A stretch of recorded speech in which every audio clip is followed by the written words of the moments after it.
Iona Bain is a young money blogger and personal finance expert who's on the line with us here to give us her top tips on parents looking to gift money this Christmas. Merry Christmas to you. How excited would you say you are? I am extremely excited about Christmas this year because, I mean, even though these are tough times, there's no getting away from it.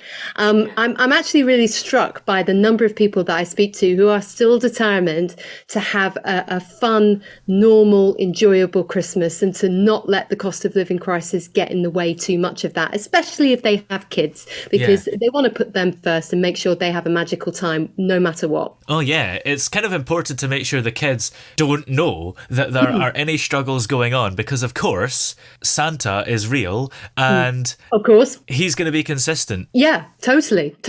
And I mean, you know, it's about striking that balance, isn't it, between, you know, creating that lovely magical time for your kids, but also obviously making sure they are aware that money doesn't grow on trees, Christmas trees especially, and that yes, Santa does work very hard, but so does mum and dad, and you know, that's a big reason why you've ended up having lots of lovely presents and some money this year as well. I'm just really heartened by the fact that despite what's going on out there, you know, a third of parents say they plan to give their kids some Christmas money, according to NatWest Rooster Money, and of those parents, 49% are going to put some notes and coins in the cards for the big day, which is lovely because that's a ritual that I remember from my childhood and it's always stayed with me. So it's great to see that that tradition is still alive and well. Yeah, why do you think we're still using coins and things? Because we're moving to a more cashless society, but maybe, certainly when I was younger, you know, I didn't have access to my bank account until I was a lot older, so I could only really use cash. Is that maybe the reason? Yeah, I think that's still the case, whereby, you know, very young children will get,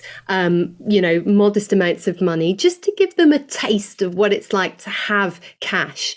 And parents will also use that as an opportunity to teach them that actually, yes, you could go out and spend it straight away on that thing that you've wanted for weeks and months. There's nothing wrong with that.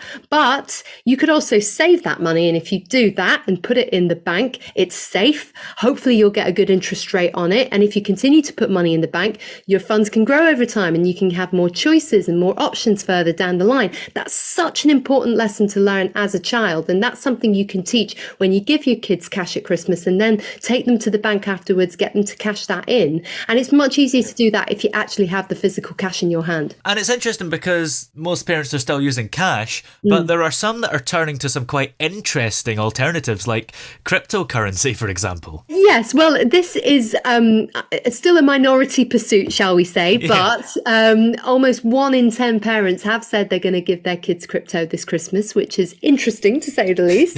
And 13% plan on giving their child specific gaming currency. And the gaming currency of choice among kids today is Robux. 13% of kids would like that. 10% want V-Bucks and 5% want Minecoins. I mean, it's really fascinating that actually these kids are so kind of present online and understanding the value of that gaming currency online that they're kind of actively asking their parents for that kind of currency. And if that's what they want, then fair enough. And if it gives them that chance to learn about money in a safe online space, then I'm all in favor of that, because I personally think it's much better to learn these things the easy way rather than the hard way. And it's interesting giving in-game currency because it depends on your point of view about kids playing games, I suppose. But at least you know where the money's going. You know it's not just going to get wasted on sweets and things.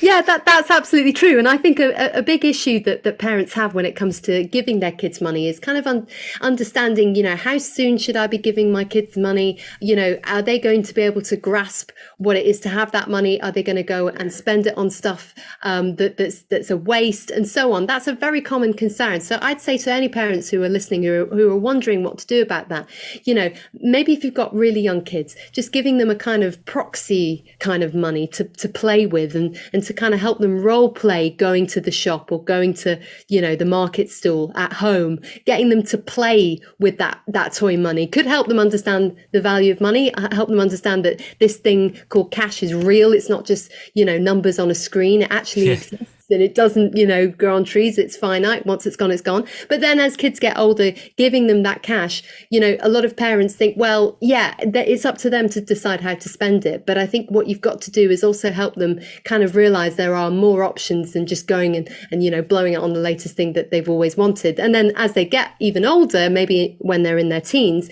maybe giving them a debit card preloaded with their pocket money, that will give them more of a sense of what it's like to manage money in the modern world. Because, we all need to get used to online spending, contactless cards, reading online bank statements, whether we like it or not, that's the world that we live in now. Yeah. Do people tend to be more careful with money when it's in a physical form? Because when you just see the number 2 on a screen, you think that's not very much money at all. But when you've got a £2 coin in your hand, it feels very special. Yeah, that's a really interesting point. And I think this year we've started to see cash making something of a comeback. Obviously, during the pandemic, there were these fears that were later disproved that cash could be a super spreader and that it could be unhygienic, when that's not actually the case.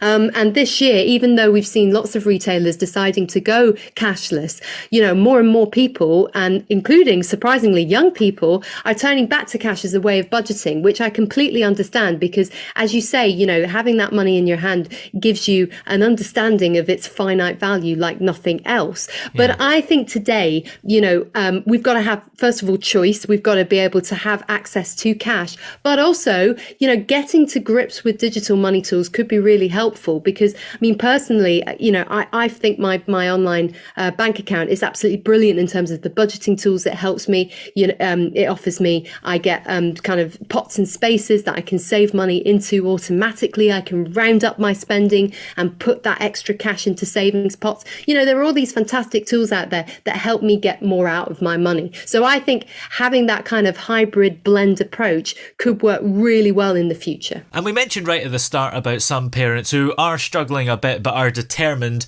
to still do Christmas in the normal way as much as they can. That might sound like an impossible task for many people. So what's the best way to try and make Christmas close to how it was last year, or really 3 years ago was the last normal one? Yeah, it's hard to remember the last time we had a really normal Christmas, it's true. But I'd say the most important thing is to have the Christmas conversation with your loved ones, and to be really open, especially if money is tight this year, and figure out what their expectations are, because very often we put pressure on ourselves to have the perfect Christmas, not because we want it, but because we think the people around us expect that. And actually, what can be quite surprising sometimes when we have the Christmas conversation is finding out that what really matters is just spending quality time with the people you love. I know it sounds really cheesy, but once you actually get to the bottom of that, you can kind of realize what you don't have to spend money on. You don't have to get that particular present for that person. That's not what they want. You don't have to waste money on this or that or the other.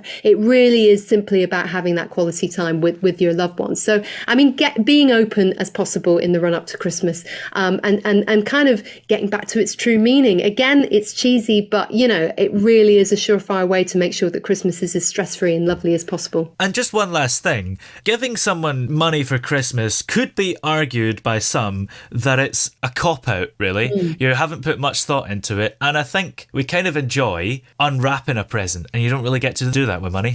Yeah, I guess so. But actually, when I think back to my childhood, I can remember all the times that I got real money in a Christmas card under the tree, just as much as I can remember getting all those really exciting presents. Like I wanted to be a nurse when I was younger, and then I realized that would involve doing lots of gruesome, unpleasant things. So I changed my mind about that. But when I got my first nurse's uniform, it was so exciting. But alongside that, I remember getting physical cash, because actually money is really powerful. It's got so much potential. And kids grasp that at a surprisingly young age. We form our attitudes to money by the age of 8. So kids are constantly developing their understanding of how money works. And therefore, it's better to take charge of that process by giving them money and kind of helping them learn about how to use it in a sensible, responsible way. And personally, I think that's one of the best presents that you could ever give your children. Yeah. Well, where are we able to find out more information? Sure. Well, you can look up NatWest Rooster Money online. The website is rooster.com. Excellent. Well, many thanks for joining us today, and have a great Christmas. Thank you. You too.